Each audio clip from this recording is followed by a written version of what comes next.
لەسەری پارتی سۆسیال دیموکراتی کوردستان لە لیستی کاکە عەمەی سۆسیالیستی ویستم خۆم کاندید بکەم. پاڵپشتی نێوخۆی و نێودەوڵەتی. بەڵێ ئەلحەمدولیلا. لە پارتی سۆسیال دیموکرات درێژە بەکاری سیاسیم دەدەم. چونکە کاکە عەمە کەسێکی کورتپەروەر و سۆرەسجێرە 8 میلیۆناندان پەرلەمان عافتم دەکردە پرۆژە لۆ فەقیران 1 میلیۆن لۆ خۆ دەجێراوە کە بەشی بژێوی ژیانی دەکردم و پێدەوڵەمەندیش دەبم بە 1 میلیۆن. هۆستوتفەتشی جوان بووە من هاتم لەسەر ئەو ڕێی دیت پێم بڵێ ڕۆژانە لێرە چ دەکەیت چ دەفرۆشی؟ واو تایگەر و ڕێدوانە دەفرۆشین. ئەلحەمدولیلا ڕۆژانێ خۆمان 5,000 دەی بەش ڕۆژان بژێوی ژیانمان دەکاتن و بەتەمای دەورەمان بوونی نییە سەو ڕۆژغار دەین و ئەوەندە ئیش دەکەی کە بەشمان بکات. ڤیدیۆیەکم دیت دەڵی زۆربەی نرخەکان لای من نیوەیە ئەگەر دەریش نەچوون بۆ پەرلەمان ئەوە دەتوانم لێرە شتێک بگۆڕم. وایە ئەمە چۆن؟ شتی شاس دەینین لە چاو مارکێتەکان شتی شاسترە و باشترە.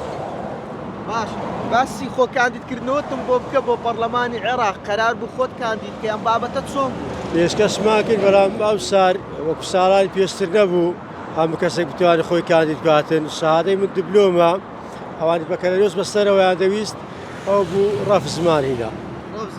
بەدنیاز بووی دووبارە بەسەر بەخۆ خۆت کاندید بکەیت؟ نەخێ لەسەری پارتی سۆسیال دیموکراتی کوردستان لە لیستی کاکە عەمەی سۆسیالیستی ویستم خۆم کاندید بکەم. ئەوش قەدەرەکە وا بوو نەتوانین لۆ عێراق. باش پێم بڵێ نێوانت لەگەڵ کاک محەممەدی حاجی مەحموود چۆنە؟ ئەلحەمدولیلا زۆر باشە و لەبەرەو باش بووندایە ئینشاڵڵا. لێرەوە چ پەیامێکت بۆی هەیە؟ سڵاوڕێزمان هیوای سەرکەوتوو دەخوازین بەداخەوە چووکە ڕاستی دەرێتن خەرق قسەی پێ دەرێتی خەرگەکە درۆیدایە لەگە ڕاستیدان نییە.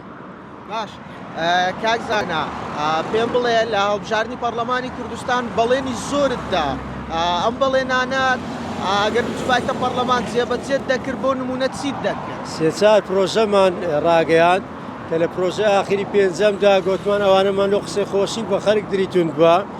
ئێمە لۆ خۆشیەوە من کەچی ئێستاوە هەموو دەبتە ڕاستەقینە.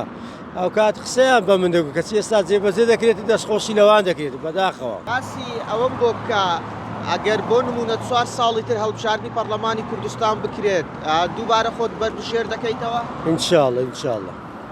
ئەو کات بۆ نمونە دروشمەکانی تۆ چی دەبێت؟ بەچێ دروشمەکانمان شتی نوێ دەبیت. بزان لەو 4 ساڵە چاکسان چی دەکەن لە هەرکە هەڵەوکەم کورتێک ئەوان باز دەکەین. کاک زانا زۆر جار ئەو ڕخنەیە لە تۆ دەگیرا کە تۆ تەنیا ماتۆڕێکت هەیە دەدویست بتڕۆیت بۆ هۆڵی پەرلەمان تاکو خۆت کاندید دەوڵەمەند لە بۆم نە بخۆم دەوڵەمە هەروەک گوتم 8 میلیۆناندان پەرلەمان عافتم دەکردە پرۆژە لۆ فەقیران نەک مەعاشان و بڕۆفێرە دەرەوزەیان بکەم بەڵکو لۆم دەکردنە پرۆژەی کاردەم خستە سەکاری خۆیان بەردەوام خەرچی نوێ دەکاتە سەکاری خۆی لە فەقیری قوتاریە بوو 1 میلیۆن لۆ خۆ دەجێراوە کە بەشی بژێوی ژیانی دەکردم و پێدەوڵەمەندیش دەبم بە 1 میلیۆنی نەک برەی ببیەتە لیارنێت.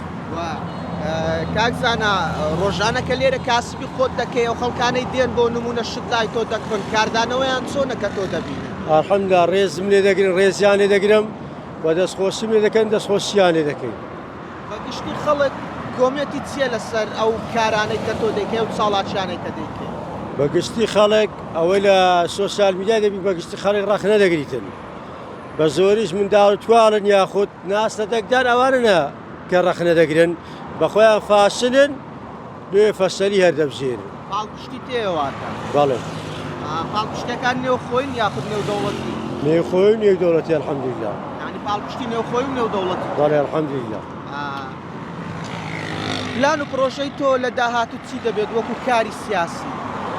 لە پارتی سۆسیال دیموکرات درێژە بەکاری سیاسیم دەدەم چونکە کاکە عەمە کەسێکی کورتپەروەر و سۆرەسجێرە بۆیە پاڵپشتی دەبم و هاوکاری دەبم و هاوکاری یەکتری دەبین ئینشاڵڵا. زۆر سوپاس زۆر سوپاسان دەکەم کە هاتن چاپێکوتان لەگەر کردین من بە خەڵک ئاشنا بکەنەوە زۆر سوپاسە دەکەم هیوای سەرکردن بۆ پایتەخت میدیا دەخوازین.